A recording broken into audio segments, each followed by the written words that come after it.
আজকে বানাবো চপ। দেখো কি কি দিচ্ছি এগুলো: টমেটো কুচি, পেঁয়াজ কুচি, লঙ্কা কুচি, সোয়াবিন। সোয়াবিনটাকে গুঁড়া করে নিয়েছি, আলু সিদ্ধ করে রাখা আলু, কড়াইতে সামান্য পরিমাণ তেল দিয়ে দিলাম, আর এগুলাও দিয়ে দেবো, একসাথেই দেবো। সামান্য অল্প লবণ দেবো, একসাথে মিলিয়ে নেব।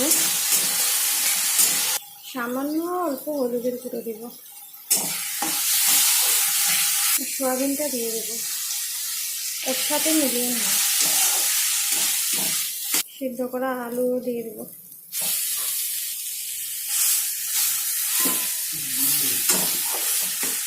অল্প ঠান্ডা করে নিব।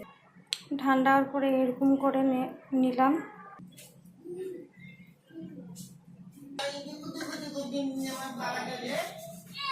সবগুলা বানিয়ে নিলাম একটা একটা করে।